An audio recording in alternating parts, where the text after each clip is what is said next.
La ministra de Gobierno, Mónica Palencia, a propósito de la aprobación con 128 votos de la Asamblea a la Ley Orgánica para la Erradicación de la Violencia y Acoso en todas las modalidades de trabajo, en mi criterio muy personal, y me hago responsable de lo que digo, me sorprende la frescura y lo suelta de huesos que habla la señora Palencia acerca de los populismos.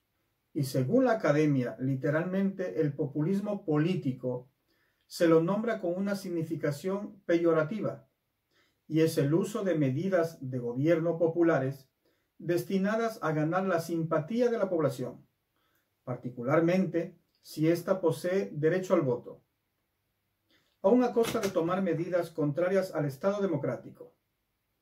Hasta ahí la definición. Y yo, a ese concepto lo veo incompleto. Le añadiría que populismo es aquello que se ofrece y no se cumple. Porque si las ofertas se cumplen, ya quedaría casi en el segundo plano si ese trabajo del gobernante es o no únicamente para obtener la simpatía del pueblo. Lo importante es que esa labor la gente salga beneficiada, que se le cumplan las promesas.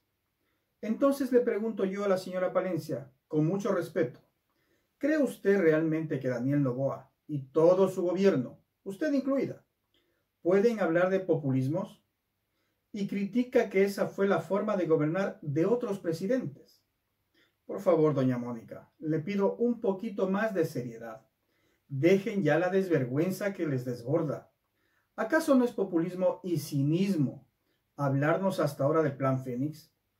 ¿Dónde están pues los cascos última generación? Las cámaras con reconocimiento facial y más chorradas con las cuales nos engañaron. ¿Dónde están los 50,000 nuevos empleados que según el presidente en 3 meses creó? ¿Cuándo se va a equiparar las pensiones jubilares con el salario mínimo vital? Eso y más ofrecieron ustedes. Señora Palencia, se lo digo con respeto y bajito, para que no se ponga nerviosa, para que no se agite, como el otro día en la asamblea. Dejen de mentir al pueblo. Ya que menciona el tema del empleo y de la reactivación económica, ministra, ¿cuál es la postura, cuál es el criterio del gobierno ante las reformas recientemente aprobadas y que sancionan la violencia y el acoso laboral? Gremios, los que generan pues 7 de cada 10 empleos en el país, señalan que el tema es casi que persecutorio y que va a complicar aún más de lo que ya es el tema de la contratación. ¿Qué lectura? ¿Cuál es la mirada que ustedes tienen sobre esto que se aprobó en la Asamblea? A ver, yo la mirada que tengo es que tenemos una situación crítica, una situación que nos lleva a la contratación del empleo por horas, una mirada en donde nos lleva a luchar por la mayor empleabilidad y también una mirada en contra de todo tipo de abuso en el área laboral y en cualquier área. Tenemos que irnos organizando como país totalmente respetuoso de todo tipo de derechos. Hay situaciones que me comentan incluso muchas personas que han estado trabajando en diversos ámbitos que han sido de acoso y que están totalmente complacidos con que haya una serie de limitantes a lo que concierne ese acoso. Por otro lado, mi invitación es que se ajusten las relaciones desde el humano.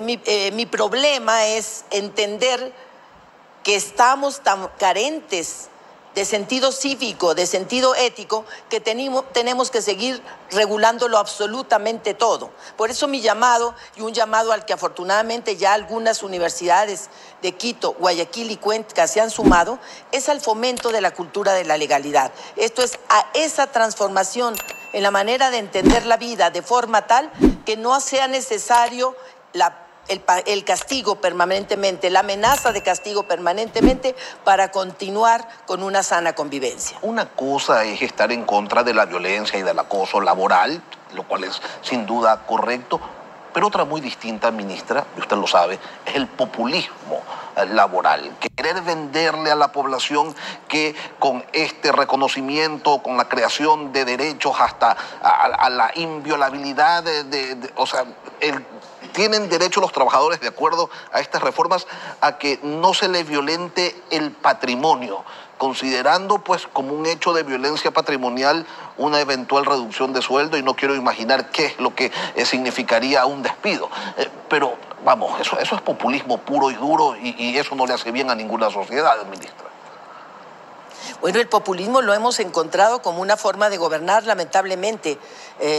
Hay algunos autores argentinos, que en especial me gustan mucho en este tema, que hablan de que se volvió una manera de gobernar, porque es una manera de entretener al pueblo haciéndole creer que se están haciendo cosas a su favor. Y el populismo no solo ha existido en materia laboral, el populismo ha existido en las ofertas pseudodemocráticas, el populismo ha existido en materia penal.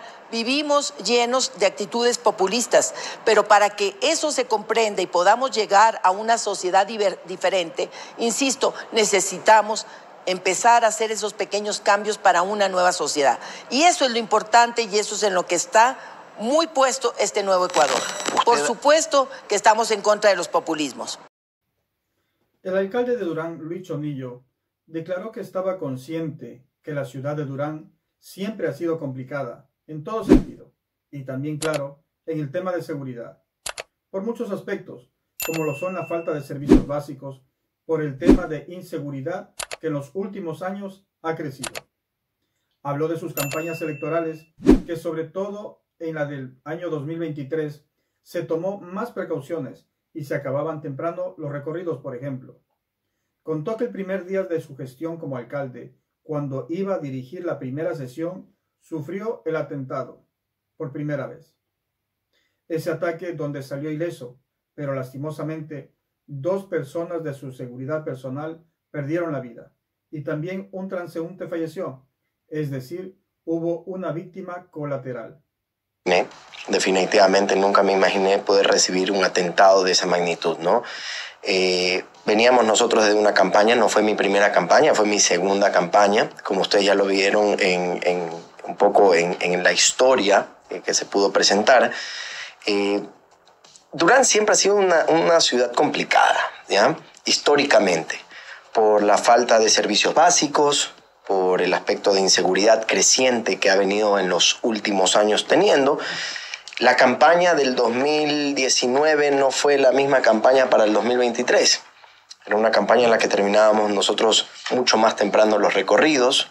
Teníamos que estar también un poco analizando dónde entrábamos y dónde no. Entonces ya desde ahí era atípico.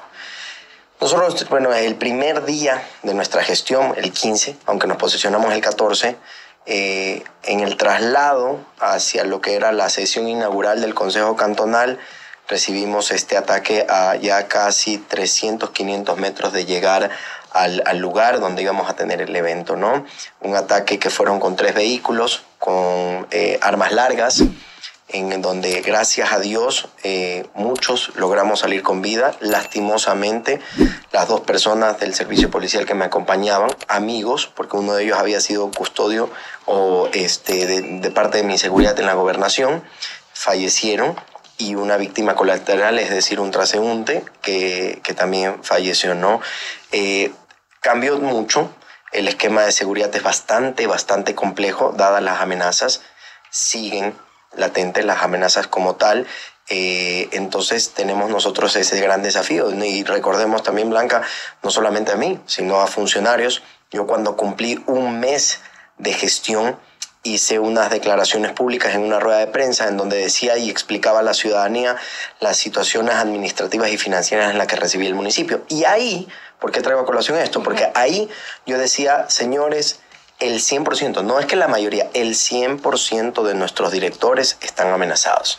Entonces pedíamos el resguardo policial y militar a las instalaciones municipales, ¿no? Entonces, el año pasado, en cuestión de meses, tuvimos el atentado lastimosamente contra el director de planeamiento, Miguel Santos Burgos, hizo campaña con nosotros, fue un candidato, líder de una organización política que era aliada en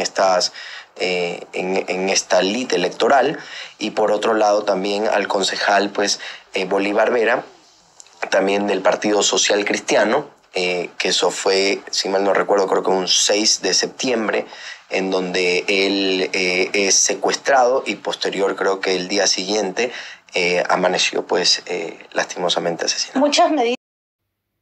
La presidenta de la Cámara de Comercio de Quito, Mónica Heller, en una entrevista dijo que la reciente ley aprobada sobre la erradicación del acoso laboral trata de satanizar al sector empresarial y victimiza de manera exponencial a los trabajadores, y que el presidente Noboa debería vetarla por 3 razones, para ella muy claras. Se la debería vetar porque es ambigua, porque es difícil de implementarla y porque manda un terrible mensaje al sector privado, a la inversión nacional y a la inversión extranjera. Según Heller, hay una diferencia enorme entre acosar, maltratar y buscar dañar al empleado y mantener una conversación fluida, inclusive fuera de horario por necesidades que demande la empresa y en casos excepcionales, como por ejemplo alguna emergencia. Mónica Heller manifiesta que esta ley pretende polarizar la relación entre empresario y empleado y que se vuelva a un lenguaje que habla de un jefe malo, nocivo, castigador o perverso. Añade que no se debe olvidar que tanto el empleado como el empleador de facto son socios, ya que el 15% del reparto de utilidades así lo determina. Añado yo, qué románticas palabras de la señora Heller, pero qué alejadas a la realidad. Donde hay una emergencia, hay un asalto, hay un robo y no podemos llamar al jefe de seguridad fuera de horas o el fin de semana. ¿Es eso acoso?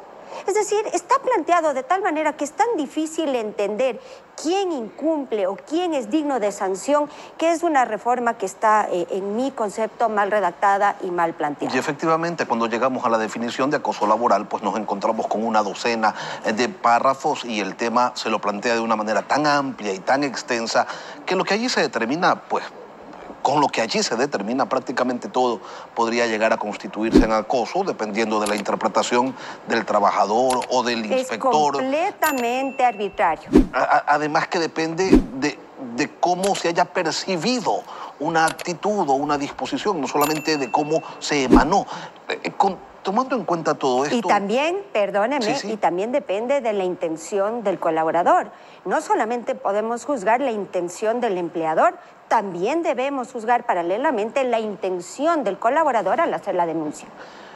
¿Esto qué tipo de efectos, si llega a pasar tal como está aprobado por la Asamblea y sin ningún tipo de veto presidencial, qué efectos podría tener en las relaciones laborales? Es un muy mal mensaje. Primero yo quiero decirle que volvemos a un lenguaje que pretende polarizar, que habla de un empleador malo, nocivo, castigador, perverso.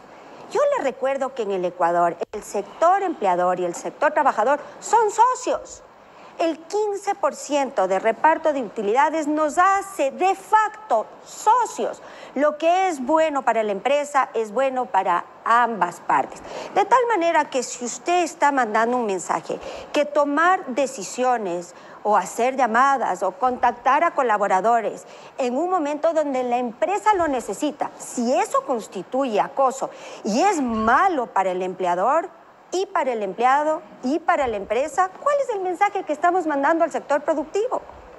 Hay una verdad, y es que la jornada laboral casi en ningún trabajo termina pues cuando se sale de la oficina, menos aún en estos tiempos donde la hiperconectividad propia de la posmodernidad hace que la gente continúe desarrollando actividades laborales fuera de los horarios de trabajo. De la misma manera que en los horarios de trabajo existe la posibilidad de atender algunos asuntos domésticos. Pero esta ley... es que... Sí, Mónica. Perdóneme, es que la relación tiene que ser de absoluta reciprocidad y proporcionalidad.